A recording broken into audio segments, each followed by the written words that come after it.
Hello, this is the 3,131st edition of Nationwide, and it's the last, so I'm both delighted and sad to be back in the hot seat for the final programme. Sue Lawley, however, is in a rather different position. This is probably the only six-seater open-plan privy left in Britain. Tonight, more magic moments from Nationwide, intended and unintended. And we're also intending to go live, heaven help us, to all 11 regions of the United Kingdom in the last of our occasionally accident-prone regional roundups. Well, that's some memories. Yesterday we looked at the way that you've entertained us, and today we're looking at the way that we've tried to entertain you. And it's not all beer and skittles. I mean, over the years, Nationwide's reporters and presenters have been made to go through hoops of fire in an effort to please. You don't believe me? Have a look at this.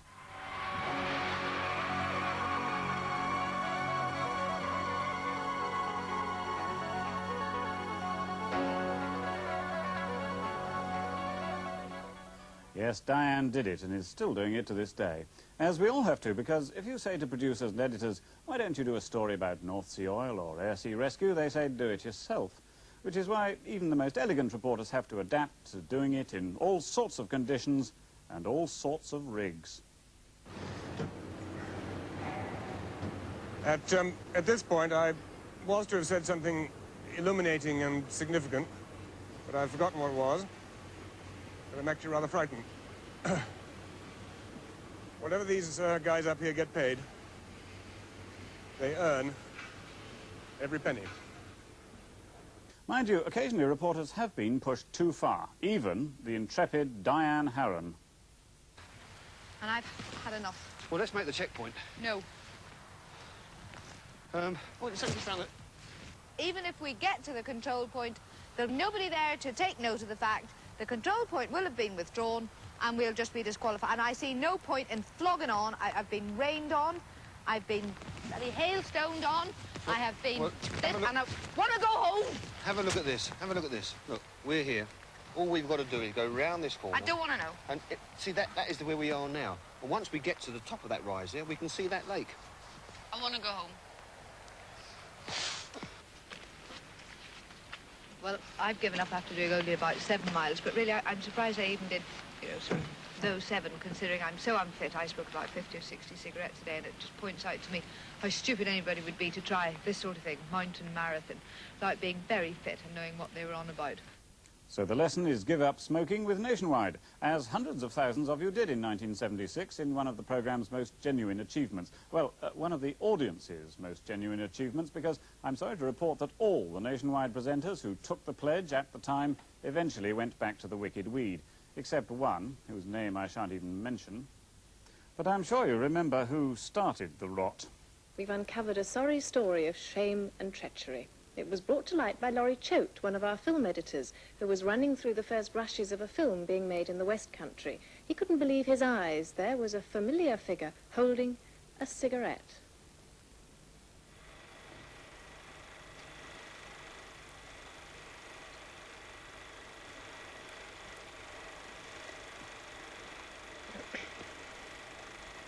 Bob Wellings landed in it by his own treacherous crew.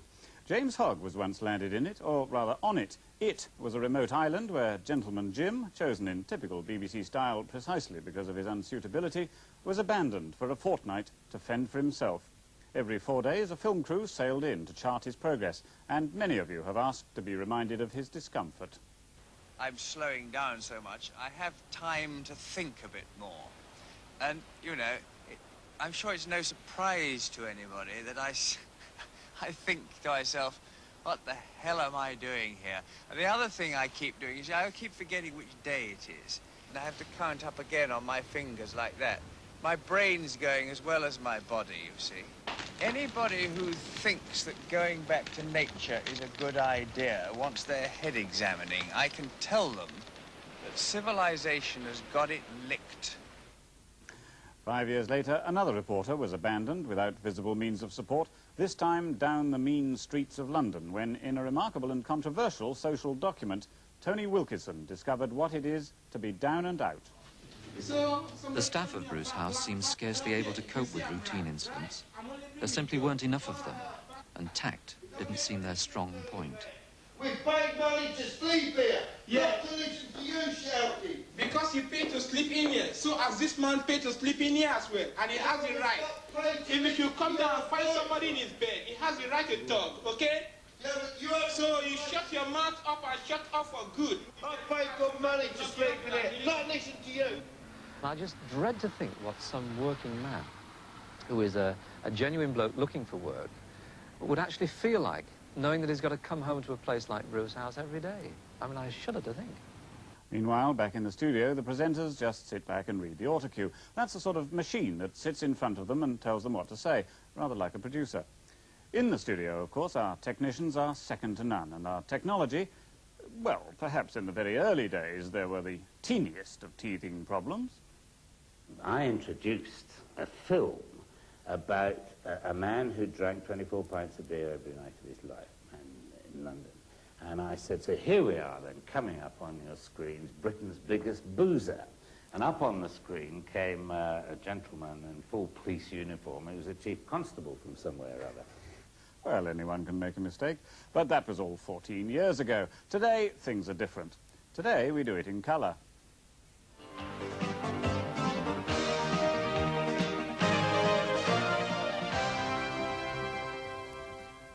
Good evening. In Nationwide tonight, if they can turn on the lights, I could tell you what was going to be in the programme. As a result of the Prime case, the Prime Minister ordered an investigation by the Security Commission. And today it's been revealed that their main recommendation will be the introduction of lie detectors into this country. Still, variety is the spice of life, and the great thing about Nationwide has always been its ability to switch quickly around the regions and to do both serious and trivial items in the same programme, or occasionally at the same time. Already, unofficial action has been taking place in Scotland, and London's ambulance men are planning a 24-hour stoppage on Monday. Ambulance men in the west of Scotland have refused to wait for the official strike call and walked out unofficially on Wednesday morning. The 24-hour lightning strike caused major disruption to emergency service. Sorry, we seem to have lost our report from Glasgow there. What a shower. Occasionally, we in the studio can't blame the technology, and even the best presenters sometimes find it difficult to remember who they're interviewing, even when it's Liza Minnelli. Do whatever. Judy Garland, great luck with the show. Thank you very much. I'll tell Liza.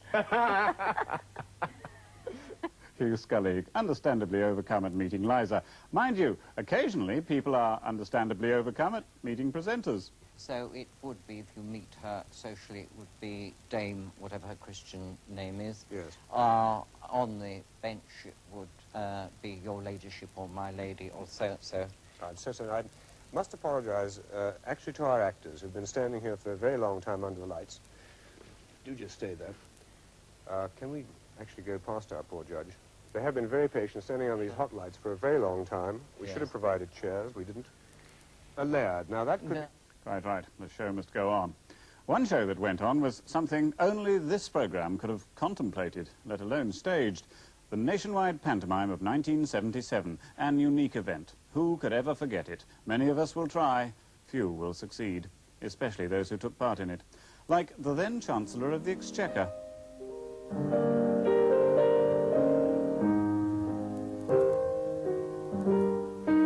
Future leader of the House of Commons. Socialist clouds, of course, dull and grey clouds that have hung over Britain too long. Where troubles melt like lemon drops away above the chimney tops, that's where you'll find. Away above the chimney tops refers, I think, to the High Office, which, if the Blessed Margaret sees fit, for me, is... Somewhere over the rainbow. Prophetic, wasn't it? Prophetic. Whatever may be said about Nationwide, nothing like that had ever been tried before, or since. Finally, with some affectionate apologies to the reporter concerned, here's what, by common consent of all Nationwide staff over 14 years, is our favourite example, preserved but never shown, of how difficult the reporter's life can be. Take it away, Chris. Okay. Customs men, or revenue men as they were then called... I'll just start again. Customs men, or revenue men as they were often called in those days... Sorry. Three. Customs men, or revenue men as they were called, often had to engage in fierce hand-to-hand combat to overcome the smuggler. Forcibly overboard... Right. Take 6. Forcibly boarding a boat was the only way they could lay their hands on the untaxed brandy coming up the Thames from France.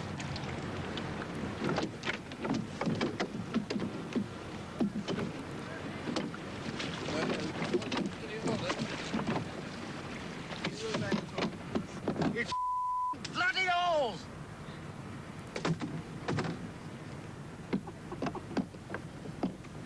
Oh, customs men, or revenue men as they were then called, often had to engage in fierce hand-to-hand combat to overpower the smugglers. Forcibly boarding a boat was the only way they could lay their hands on the untaxed brandy coming up the river from France.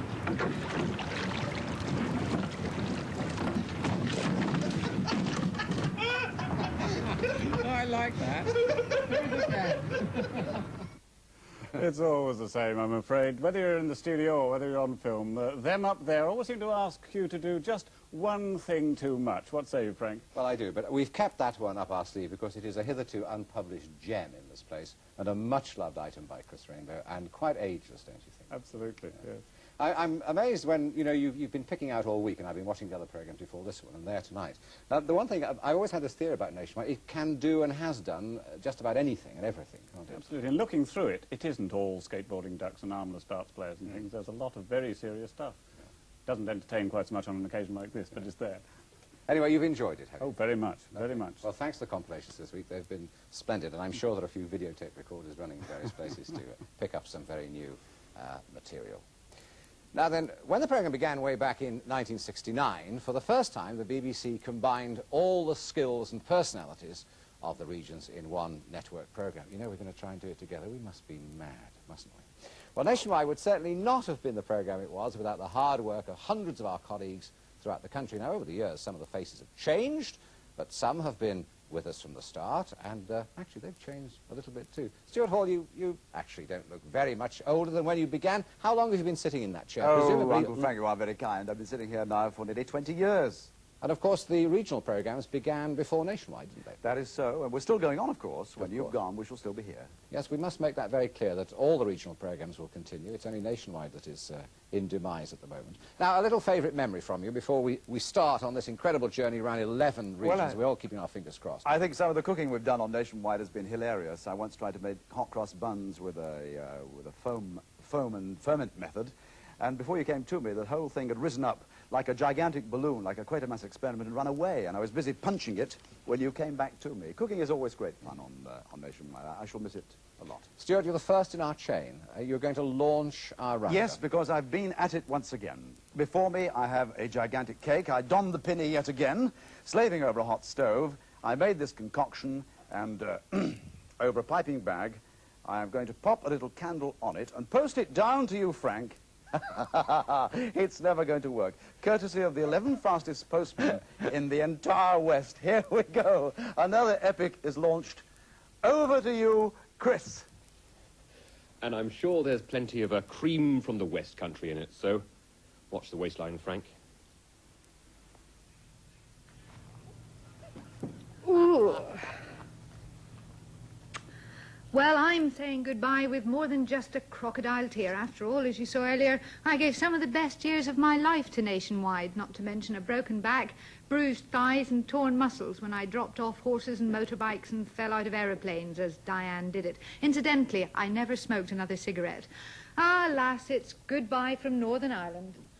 Well, we've had plenty of tasty stories here at Points West, and I'm very reluctant to let this one go, I must say. But I'm afraid I must. Thank you, Graham. Well, last time I had to appear with some candles for Nationwide was during the power workers' strike 10 years ago when Frank was but a lad. Bob Weddings and I struggled to read our scripts by candlelight. And that's not the only time I've been in the dark on this programme. But at least we got suitably illuminated later on. Goodbye, Nationwide. It's been great fun. Thank you, Mary. Well, from a relative newcomer, it's another goodbye. So good luck, poor Will. And here's another candle from Wales. Thank you very much indeed, Wales. And from the region that has brought you stories as diverse as motor cars and Stilton cheese, and the film I most enjoyed making for Nationwide, The Skateboarding Duck, it's goodbye, Nationwide. Thank you, Alan. who's going to break this train. There's my candle. And, of course, it's farewell and good luck from the South Coast. But before we go, just a little mention for the cast of thousands who, over the years, have been working to get these wretched and hilarious regional roundups absolutely right. Even today, it's taken a whole army to get just a simple cake winging its way north. Thank you, Ruth. I used to be one of those. Actually began here as Nationwide's first ever researcher in Leeds, so I'm particularly sad to see the old programme go. All my mates on the Nationwide team, all the best.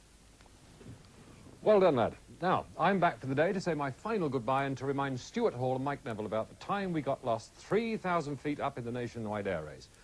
Don't lose this one, Mike. Good luck, everybody. Un momento. Thank you very much, Ian. Yes, I used to dream of flying in the Nationwide air race, but I'm all right now. I remember during the first few years of Nationwide, I used to dress up in some ridiculous costumes that, when I first appeared in a suit, nobody recognised me. And nothing's changed. Anyway, goodbye, Nationwide. Good luck to all my colleagues in London. And good morning, Frank. Mike, thank you very much indeed. What a prince you are. And thank you very much for the cake. How are things up there with you? You're keeping my seat nice and warm. Oh, yes. I've been here 19 years, Frank, ever since you left. I know. Nothing has changed. Yes, well, I shall come back one day. I plan to retire up there, I think, one of these days. We look forward to seeing you, Frank. Will you thank all your colleagues for the cake? I will indeed. Thank you very much indeed. Bye-bye. And I've lost count of the candles. How many candles are there on that now? I'll put another one in, and that makes... That's 12. That's 12. And we need 2 more for each year. So, Glyn, if you pop another one in. 13, naturally. I'll be 14. There we are. Well, we'll light them presently, but I think really every wake requires a song, so we have a swan song now from Mr. Richard Stilker.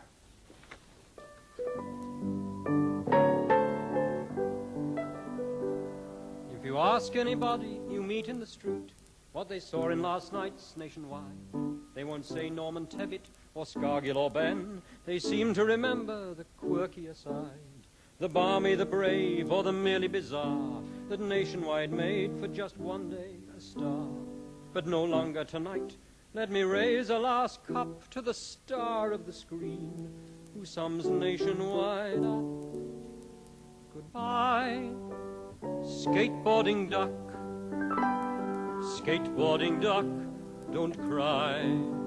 The bee have retracted the show when you quacked it. Skateboarding duck, goodbye. Diane went through flames and James Hogg went to camp. We made Tony Wilkinson go for a tramp. And none said they wouldn't, or walked out or struck. They did it for the sake of the skateboarding duck. Goodbye, skateboarding duck. Skateboarding duck, don't cry. The Thatchers, the Healy's can't compare with your wheelies. Skateboarding duck, goodbye. No more songs sung by horses with only 3 legs. No Nationwide panto, no jumping on eggs. No interviewees face down on the floor. The Nationwide nutters from today are no more. Goodbye, skateboarding duck. Skateboarding duck, don't cry. Nationwide has been toasted, got stuffed, and got roasted.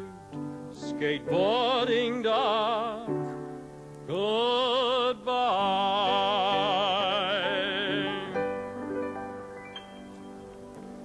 Well, thank you very much indeed. We've brought you a glass of champagne and a tear in the eye and the cake. Indeed. Thank you very much indeed for a gracious elegy.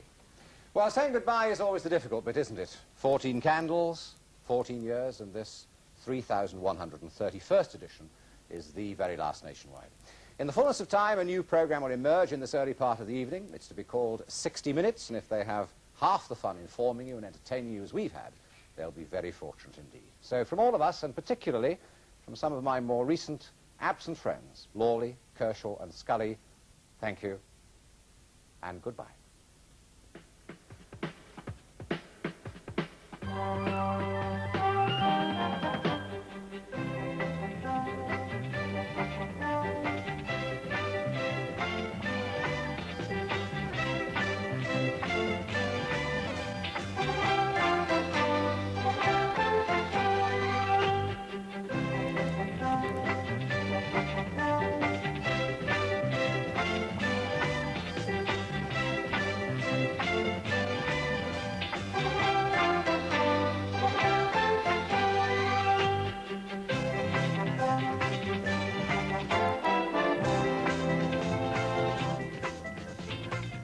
Nationwide, building society?